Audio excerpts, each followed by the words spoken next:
Good day, everyone. My name is Catalan Sabandal, and together with me are Mr. Jericho Talenting and Mr. Quintalino, and we are your presenters for today. We will be presenting the lesson 13, LGBT Psychology. And now let us have our fourth table of contents. First is to know the historical view of LGBT+. Second is to understand what LGBT plus community is in the modern world. Third is to comprehend what transgenderism is. And fourth is to know the transitioning process of gender. I know for sure that all of us have heard the term LGBT, and we all know that this is a community that is comprised by individuals who have different gender identities. So let's now find out what's really LGBT is about. So before we start, let's have this definition of terms first. So these are the terms that you will get to encounter all for our presentation. So again, we have the LGBT, which stands for, this is an acronym that stands for lesbian, gay, bisexual, and transgender, which refer to different genders. We also have the lesbian, who are the women who are emotionally and sexually attracted to women. Gay are men who are emotionally and sexually attracted to men. Bisexual, which defines an individual who are emotionally and sexually attracted to men and women. And lastly, the transgender. These are the individual who has a gender identity or how they feel that is different from their physical sex, or whether they are a male or they are a female. And so let us start our presentation on the first topic, which is all about the view on LGBT in history. So good day, ma'am. My name is Talingting Jerkady, one of the reporters from Group 6. So I'll be discussing the views on LGBT in history. In ancient China, around 600 BCE, the term pleasures of beaten pitch and broke back were used to represent homosexual relationship. So the terms pleasures of the beaten pitch came from the story about Meizisha, a male lover of Dok Ling of Wei o si Wing Ling Gong. So, ang terms nga pleasure of beaten pitch and broke back ay nag-represent siya sa homosexual relationship in a China. So, in Japan, they have shodo or nanshoko. Shodo or nanshoko is a term from a Japanese history that refers to the practice of homosexuality between men, typically with a considerable age difference. This practice was particularly prevalent among the samurai and nomadic communities of pre-modern Japan, despite being misunderstood and often mistranslated as sodomy or pedophilia. Nanchoko is more about the homosexual relationship between men and does not involve women. Then, ang shodo or nanchoko nga term nga ginagamit sa Japanese is nag-refer siya sa practice of homosexuality between men. Next is katoy. Katoy is used in the Thailand to refer to a lady boy. So, i-discuss nato na. Katoy or lady boys is a term used in the Thailand to describe transgender women or an effeminate gay men. So, sa ang katoy, sa term nga ginagamit ni sa Thailand nga, nag-describe ni siya sa transgender woman or a gay man. So the next, in the Philippines, we have the Babaylan and the Katalunan, who were mostly women race, but some are males who live their lives as women. So the next one is, in an ancient Greek, all males are expected to take on a younger male lover in a practice called pederasty. Some society like the indigenous Native American accepted and celebrated what they called two-spirit person in a dance of the Bedarki. Homosexuality was classified as an illness in the 19th century as a basis for them to legally persecute homosexuals, imprison, and commit them into a mental institution. An example of this persecution is that of Alan Turing, the father of modern computing, who was persecuted in 1952 for homosexual acts. He was sentenced with chemical castration treatment and he later died for cyanide poisoning. APA declared that being attracted to people of the same sex is a natural variation of the human experience, and it does not make anyone less of a healthy and functioning human being. Now that society is more accepting towards the LGBT, new terms and labels has been used to cater to everyone. The ABCs of the LGBTQIA+. Okay, so as mentioned earlier, no, that the LGBT is a term that stands for lesbian, gay, bisexual, and transgender, which generally means a community that comprised individuals who has different genders. So, with the help of all the effort towards visibility and inclusion, there were few letters that were added. So, if you might have noticed, natay Q and I. So, what's the meaning of this? Di na nato na-explain ng LGBT since kabalo naman ta ka na-mention naman earlier. Let's just know the two that was added and more of this. So, next is the queer.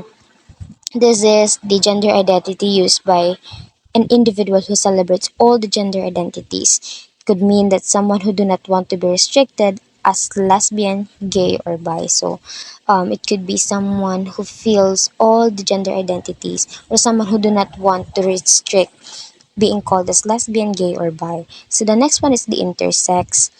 These are the people who are born with sex genitals or chromosome patterns that do not fit the typical male or female body. Let's say, for example, someone is born with a female genitals, like she has ovary, she has the uterus. However, since she is intersex, kalit lang nga na ay penis, no? When in fact, sa man man gyud ng penis. So that's an example of intersex. Next is asexual or ally. Asexual are people who do not feel sexual attraction to anyone. So sila ang dili ma-attract, no? Di sila ang usually dili maka-engage og romantic or sexual relationships.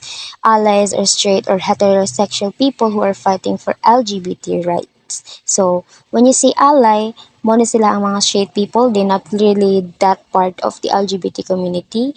They don't have different gender identity, but they fight for their rights. So plus plus refers to the sign to all sexualities that do not fit in the LGBTQI spectrum. So as I have mentioned, as time passes by, madungagan ug madungagan yun ning letters sa LGBTQI, no? So the sign plus means that possible pa na madungagan.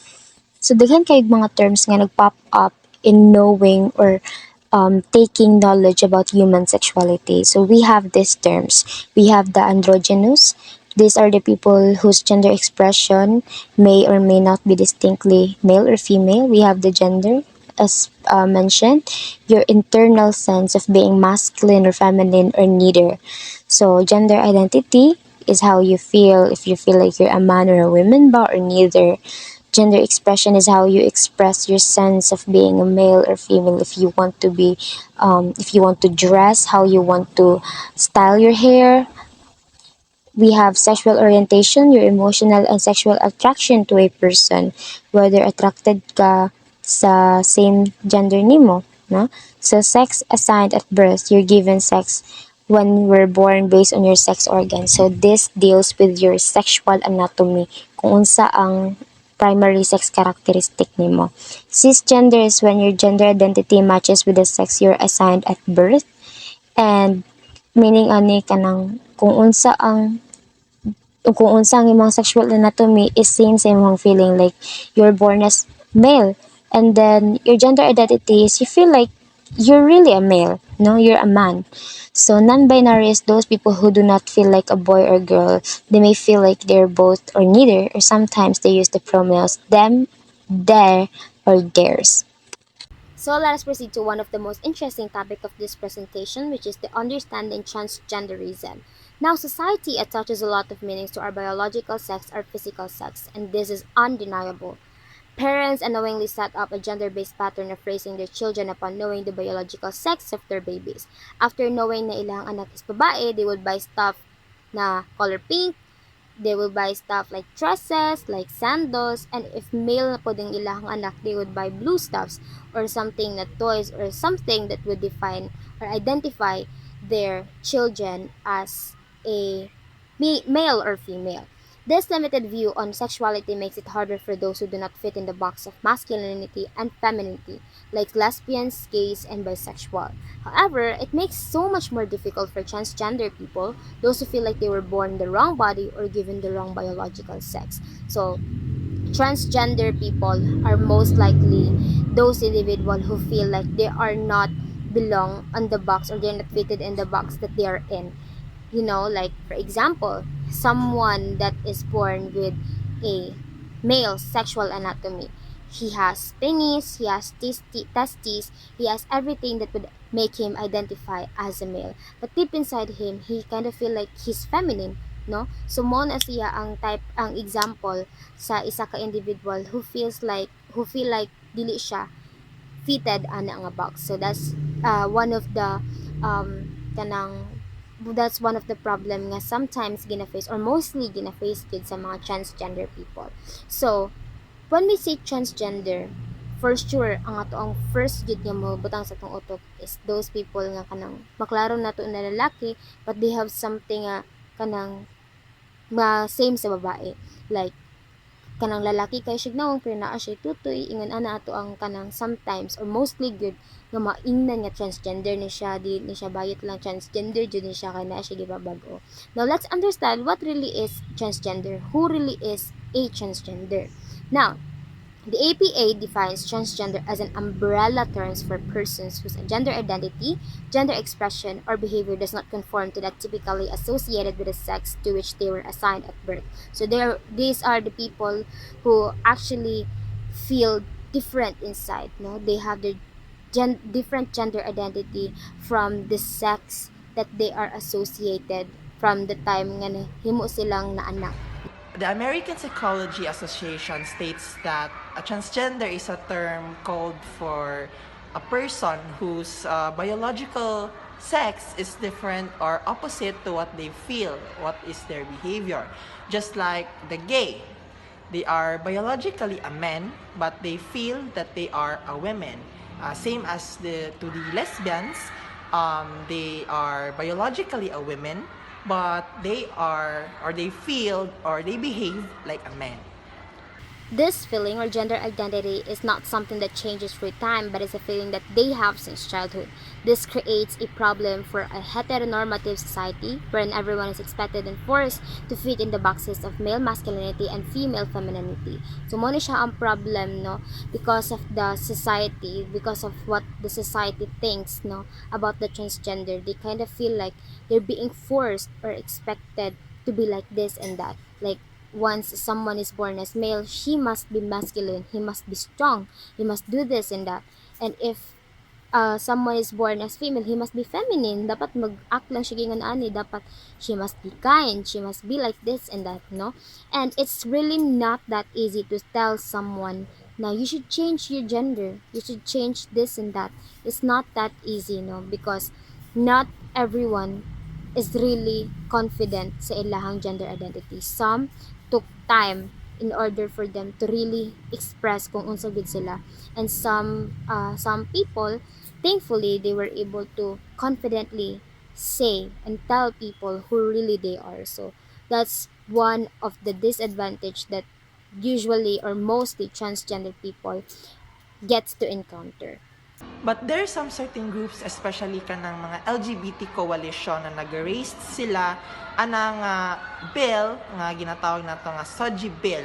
Kanang SOGI bill ang tumong ana is to raise the equality in the society o ang pagdawat sa mga LGBT sa community na hindi dili sila i-discriminate, magkaroon og kaning equal rights sa ilaha. However, history tells us in different cultures across the world and in different times in history that there are people who live their life expressing a gender that is different from their biological sex. So back then, nalagi day mga tao nga naka-experience the same ani.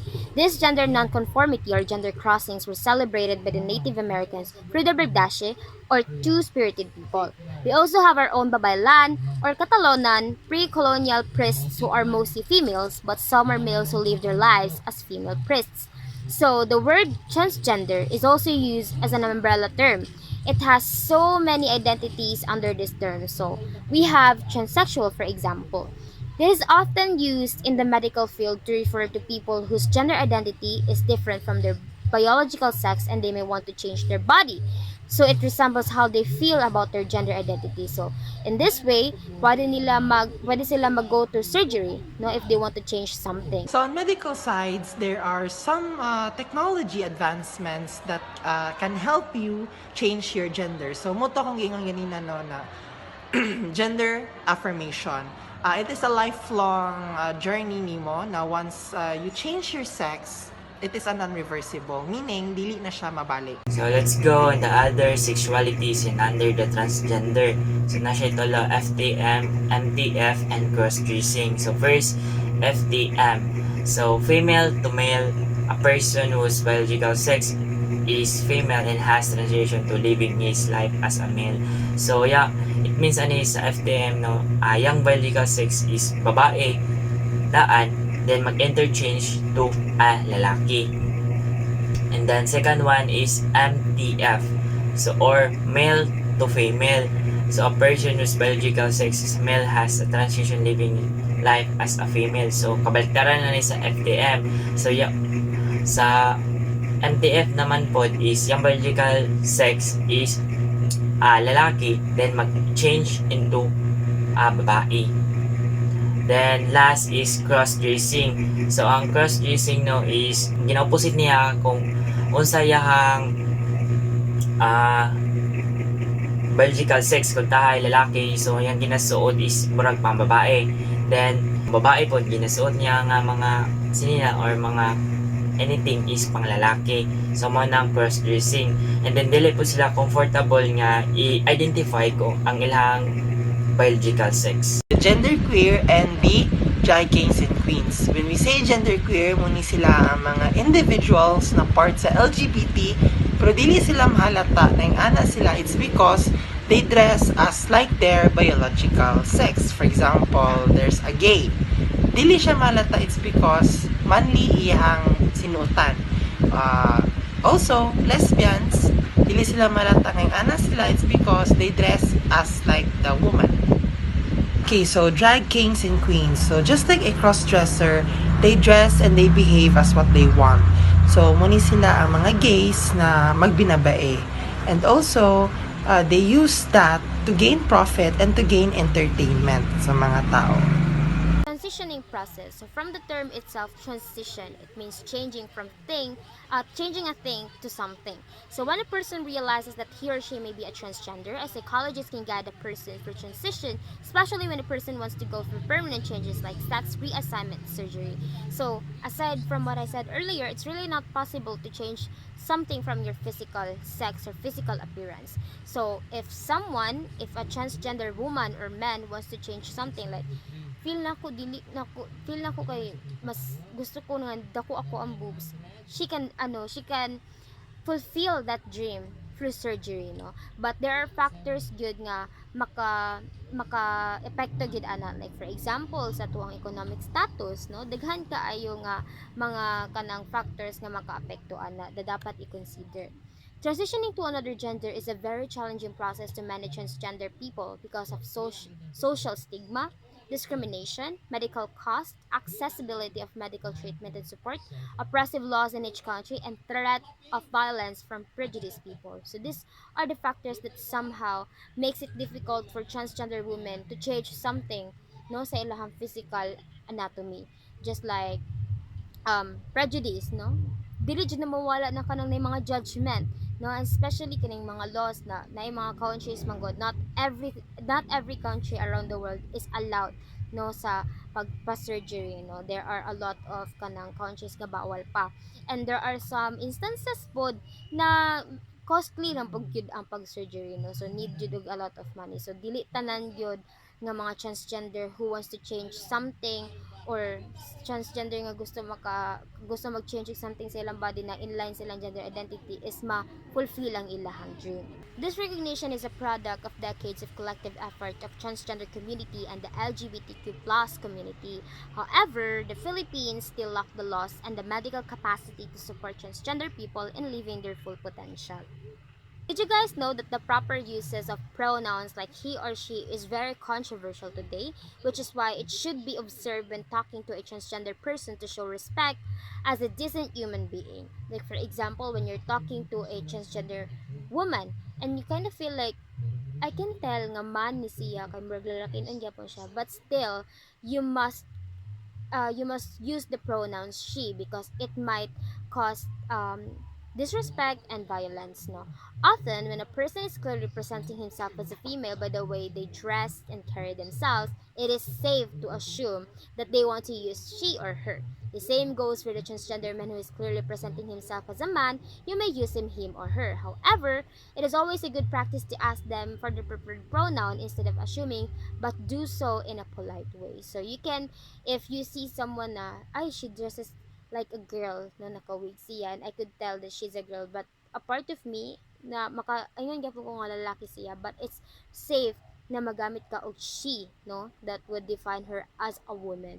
But in order for you to be more polite, to be more respectful, it's better for us to ask.